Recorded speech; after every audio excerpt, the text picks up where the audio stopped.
Statistics, Paper 21, Advanced Subsidiary Mathematics, Wednesday, 20th May 2020, 8 MAO/21. Answer all questions and ensure that your answers to parts of questions are clearly labeled.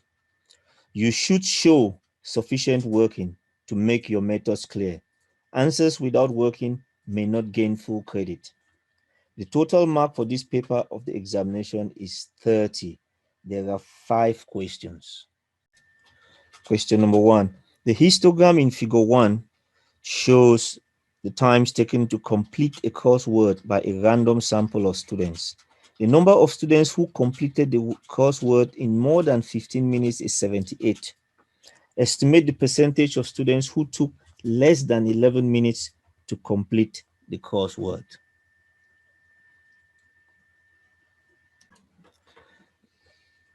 So we start by counting. If we look at the ones I've counted, the red dots, you count how many of them there are.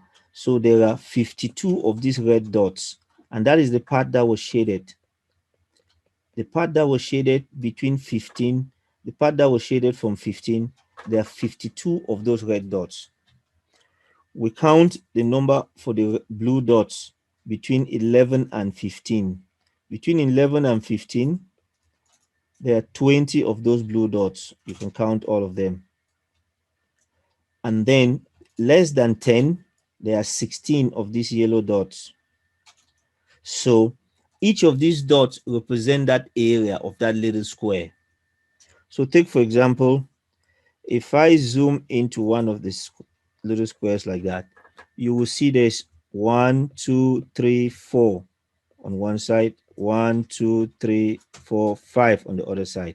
So inside is 4 times 5. So there will be 20 of those dots inside one of this square.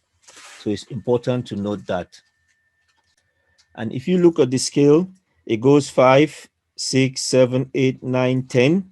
So this next one will have to be 11, 12, 13, 14, 15, 16, 17, 18, 19, 20. So we'll count this 1, 2, 3, 4, 5, 6, 7, 8, 9, 10, 11, 12, 13, 14, 15, 16, 17, 18, 19, 20. We'll count the blue dots and those little squares. It's very important for the question we're going to do.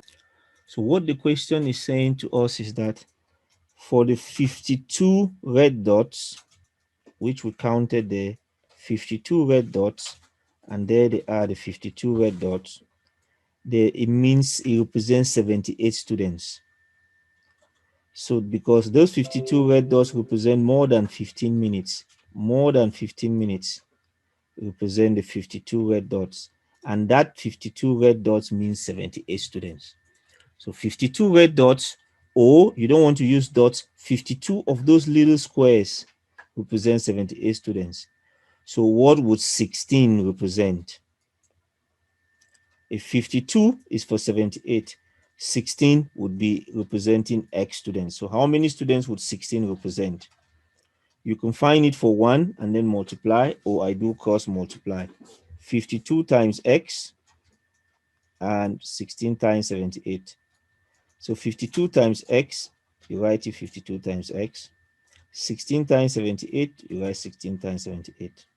Now to get X on its own, we take the times 52 to the right hand side. It becomes divided by 52. So X is 16 times 78 divided by 52. And that gives you 24 students. So how many students took less than 11 minutes? For the yellow ones is 24 students. So the yellow ones is this side. And that's all represent the less than 11 minutes. Because 11 starts there. So in there were 16 yellow. Those who took less than 11 minutes were 24 students. Those who took more than 15 minutes was 78 students. That's how you do that type of question. The next part we need to do is estimate the percentage of students who took less than 11 minutes to complete the coursework. We want to estimate the percentage. To estimate the percentage, we can do it this way. If you look at the bottom, we can first of all find the total number of students. The total number of students is 30 plus 24 plus 78.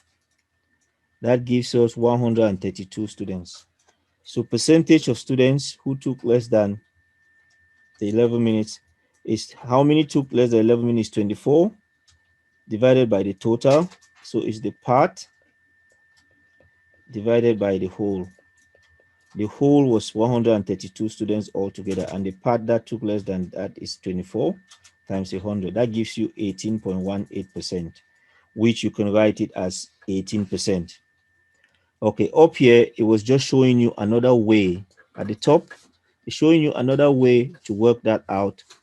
One square, what one square represent? I was using the one dot, but you can use square. One square represents 78 divided by that 52. Because when you counted them, there were 52 of them. So be 78 divided by 52, that will be 1.5. So one little square is 1.5. So 20 square would be 20 times 1.5, which will give you the 30. And that's the 30 which we had using the other method. So that's your first part of question 1 and your final part of question 1.